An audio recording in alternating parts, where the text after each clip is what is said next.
बिस्मिल्लाहिर्रहमानिर्रहीम अस्सलाम वालेकुम। How are students, I hope you'd be fine. Chapter number 12 हमारे पास एंगल्स के अंदर पेज नंबर 249 के ऊपर एक नया टॉपिक स्टार्ट हुआ है। लेसन नंबर 3 है वर्टिकली ऑपोजिट एंगल्स। इसको अच्छी तरह से आज समझेंगे स्टूडेंट्स, वीडियो एंड तक देखना, ये बड़ी काम की वीडियो है। अगर ये 2-3 आप प्रॉपर्टीज याद कर ले लाइंस की तो इससे बहुत सारे क्वेश्चंस के अंदर आपको हेल्प मिल जाती है। तो समझना इसमें बस ये है आपको स्टूडेंट्स कि अगर आपके पास दो अदद स्ट्रेट लाइंस हो, एक पॉइंट पर मीट कर जाएं, दो मैंने बातें कही कि दोनों लाइंस स्ट्रेट हो और एक पॉइंट पर मीट कर जाएं तो आपके पास कुछ एंगल्स बनते हैं। ठीक है, अगर सिर्फ दो ही लाइंस है तो आपके पास 4 एंगल्स बनेंगे।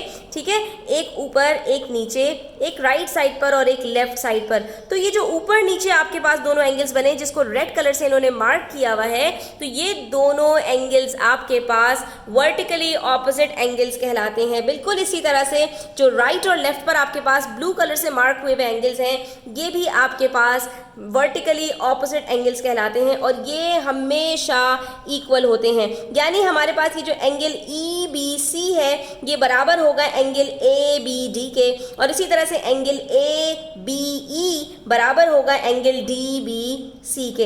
यानी अगर इसमें से मैं एक एंगल पता लगा लूँ तो दूसरा खुद ब खुद पता चल जाएगा, और अगर मैं एक स्ट्रेट लाइन के ऊपर एक एंगल पता लगा लूँ तो एक और प्रॉपर्टी यहाँ पर याद रखिएगा कि स्ट्रेट लाइन के ऊपर बनने वाले जितने भी एंगल्स हैं उन सब का सम हमेशा 180 डिग्रीज होता है। तो वर्टिकली ऑपोजिट एंगल्स के अंदर फायदा ये होता है स्टूडेंट्स कि अगर सिर्फ एक एंगल पता लगा लिया आपने तो बाकी सारे एंगल्स आप खुद ब खुद पता लगा सकते हैं बगैर प्रोटेक्टर के।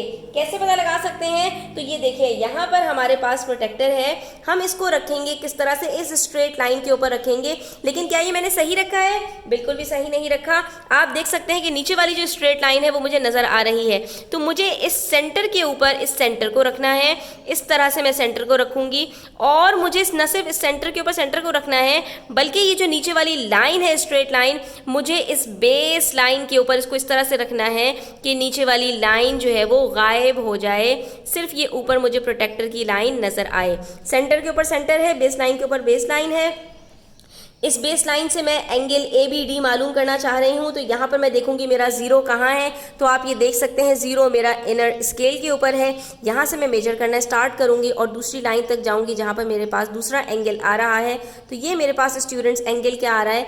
एग्जैक्टली 100 डिग्रीज आ रहा है। जीरो से स्टार्ट किया, 100 डिग्रीज आ रहा है। 180 से मत देख लीजिएगा स्टूडेंट्स, ये ज़रूर देखा करें जिस लाइन से आपने स्टार्ट किया है उसका जीरो किस स्केल पर है। इनर स्केल पर है तो इनर स्केल देखेंगे, आउटर स्केल पर है तो आउटर स्केल देखेंगे। अब ये इनर स्केल पर है जीरो, और यहाँ पर मेरे पास जो दूसरी लाइन है एंगल कंप्लीट हो रहा है वो 100 डिग्रीज पर, तो इसका मतलब है ये मेरे पास 100 डिग्रीज है। बाकी अब मुझे इस प्रोटेक्टर की ज़रूरत नहीं है। अब देखिए हम क्या करेंगे, opposite vertically opposite angles equal होते हैं, तो ये 100 है तो ये भी हमारे पास 100 होगा। यानी एंगल ए बी ई हमारे पास 100 डिग्रीज है, तो हमारे पास डी बी सी ये भी हमारे पास क्या होगा, ये सी बी डी कहूँ, इसको मैं सी बी डी कहूँ या डी बी सी कहूँ, ये भी मेरे पास 100 डिग्रीज होगा। ठीक है, उसके बाद बात कर लेते हैं इस स्ट्रेट लाइन के ऊपर कि ये वाला एंगल मुझे कैलकुलेट कैसे कर सकती हूँ मैं। स्टूडेंट्स तो आपके गौर से देखिए कि स्ट्रेट लाइन है, इसके ऊपर दो एंगल्स बन रहे हैं।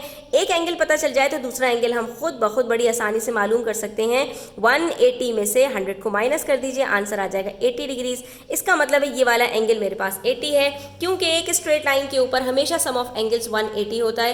तो ये एंगल मेरे पास डी बी ए या ए बी डी, इसको जो भी आप नाम दें, ये मेरे पास बराबर हो गया 80 डिग्रीज। लेकिन ये अकेला 80 डिग्रीज नहीं है बल्कि इसका वर्टिकली ऑपोजिट एंगल ये भी मेरे पास 80 डिग्रीज होगा, क्योंकि मैंने बताया कि जब दो स्ट्रेट लाइंस एक पॉइंट पर मीट करेंगी तो आपके पास दो pairs of vertically opposite angles बनेंगे और दोनों पेयर्स आपके पास बराबर होंगे। तो ये जो हमारे पास एंगल ई बी सी है ये भी बराबर हो जाएगा हमारे पास 80 डिग्रीज के। उसके बाद हमसे पूछ रहे हैं कि एंगल ए बी ई, ये जो हमारे पास है ए बी ई, ये कितना होगा स्टूडेंट्स? तो ये हमारे पास अच्छा यहाँ पर ये पूछ रहे हैं कौन से एंगल के बराबर होगा, तो हमने यहाँ पे बता दिया ये एंगल ए बी ई बराबर होगा डी बी सी के, यानी ये सी बी डी जो यहाँ पर लिखा हुआ है, और ये वाला जो दूसरा एंगल है हमारे पास ए बी डी, ये बराबर हो जाएगा एंगल ई बी सी के।